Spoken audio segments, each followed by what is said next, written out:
I'm a historian and there's such a large young audience over here, I would like to place certain issues before them which will help in clarifying the situation. Study of history shows me that this Middle Eastern coloniality had its advent in India. Muslim state was set up, that is the Delhi Sultanate, in 1206.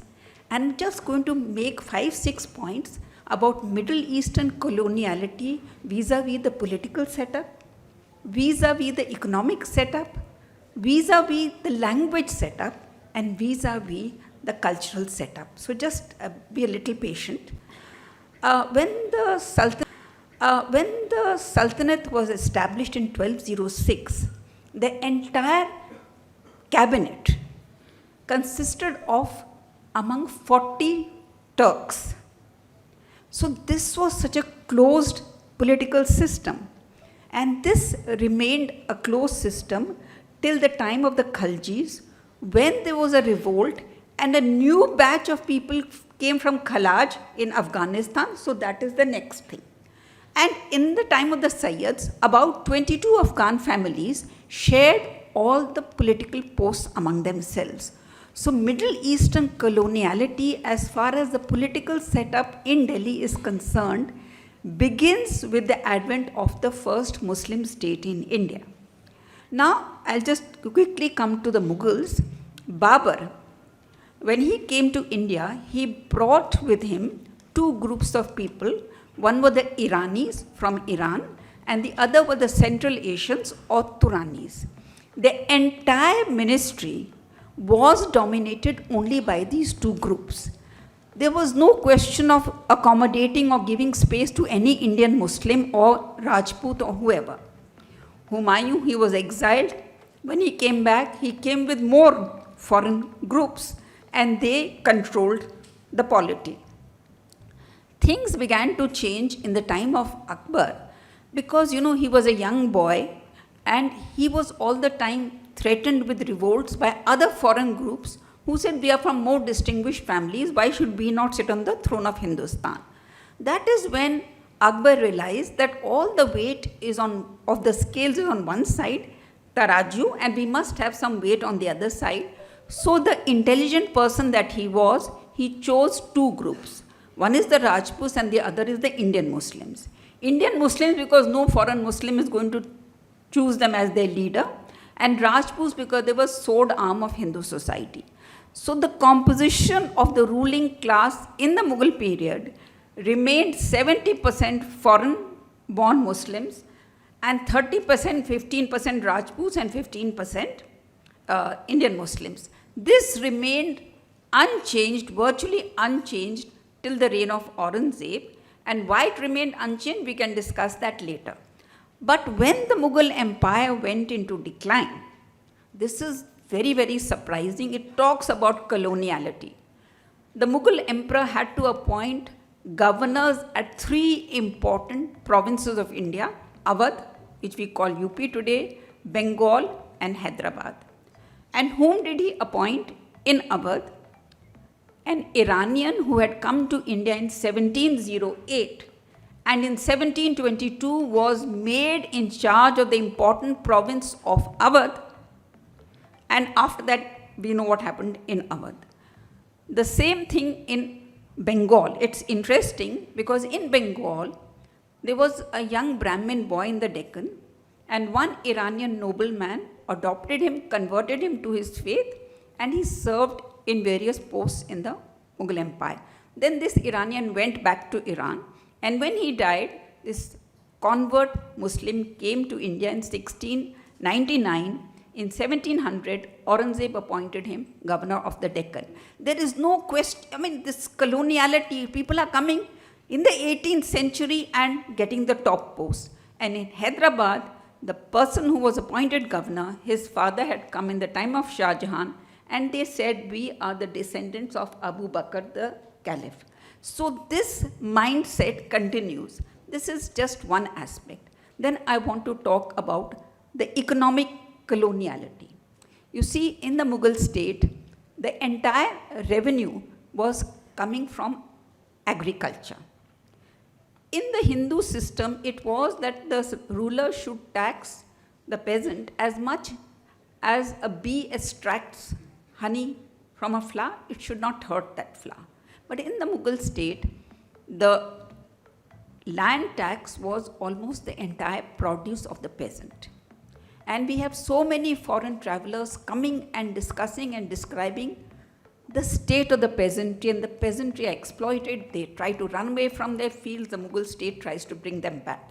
But that apart, this entire surplus of the countryside, it was distributed in the Mughal state among 1600 people only. The entire surplus was distributed among 1600 people, and as we've discussed, they were relatives of the emperor, foreign nobility, etc. And this nobility, each member of the nobility or the ruling class had to keep soldiers for the state. Even if you were a writer like Abul Fazl, you had to keep a minimum number of soldiers for the state. So, 1600 people, they spent 50% of their income on maintaining the troops.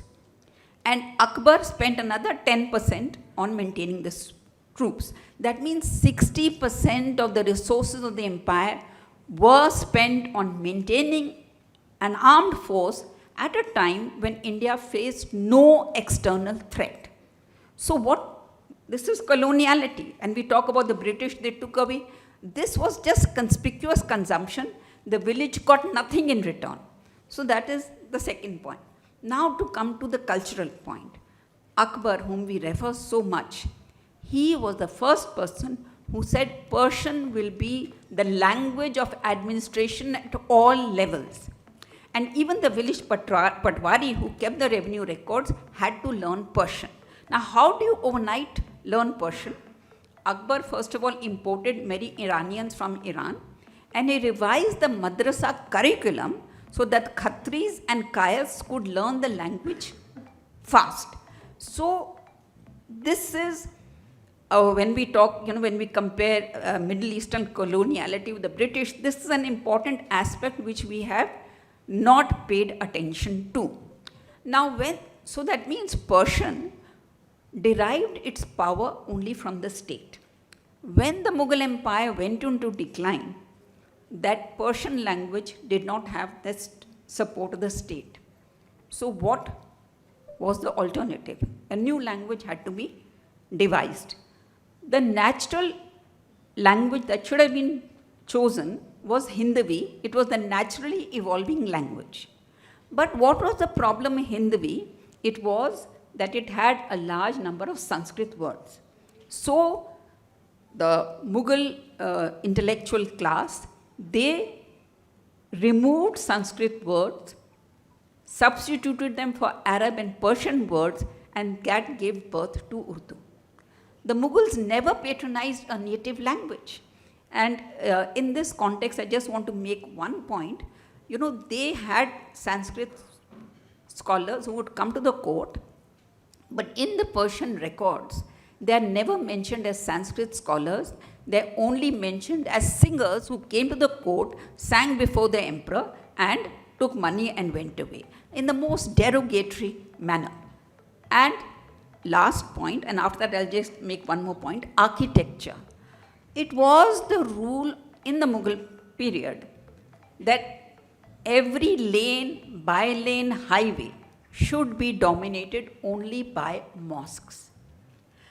And the religious structures of every other group were pushed away from public view. Man Singh, who was a friend of Akbar, he was made governor of Rohtas, and in Rohtas he bought a lot of land. He wanted to build a big temple there. Then this friend of the emperor, he gets frightened that if I build a temple over here, emperor will get angry. So Man Singh builds a mosque over there and the small temple at the side. In his home state of Amber, he wanted to build the Jagat Shrimani temple in honor of his young son who had passed away. And again, it is in the back lane. If you're passing through that road, you will not even know that there's a temple there. So this, this coloniality that you just brush aside. This is such a painful part of our history, and we talk about Mughal Rajput marriage alliances as a Ganga Jamna Tehzeeb. The Mughals always prided themselves in their Turkic ancestry. They said we are the descendants of Timur. They've never mentioned that Rajput blood also flow in their veins. And this is a story that we find on both sides. The Rajput texts that were written in the medieval period, they did not mention the alliances, marriage alliances with the Mughals. And Mughals did not mention the marriage alliances with the Rajputs. Man Singh and all the Rajput rulers, one point that I want to make, all the Rajput rulers who became part of the Mughal system, each of them was very worried that how will posterity remember us. So in their own kingdoms, they got their court historians to present their view of the Mughal Rajput alliance. So Mancharit, Mughal history that was written in Man Singh's court, does not mention that his grandfather gave a daughter in marriage to Akbar. So, to say that was Ganga Jamna Tehzeeb, it is to ignore what a contested memory we have of that period.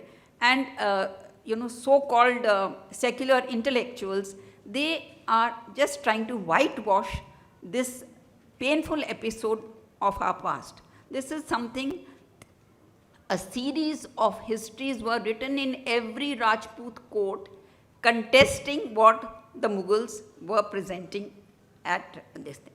So, I'll stop over here, but it is important to remember this counter narrative when we talk about coloniality, and SAI has made a very, very important contribution to Middle Eastern coloniality. But I think that these kind of facets, they will help the young generation to argue. You did not allow Hindavi, you imposed Persian. With Persian, you impose a Persian culture, a Persian language, a Persian tradition. So, and you never gave representation to anyone. And Jagannath Pandit, he was a very, very renowned scholar.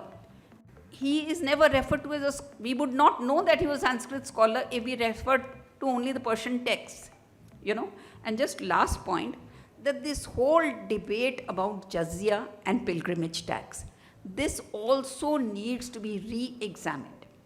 In the time of Shah Jahan, there was a very important Sanskrit scholar, Kavindacharya.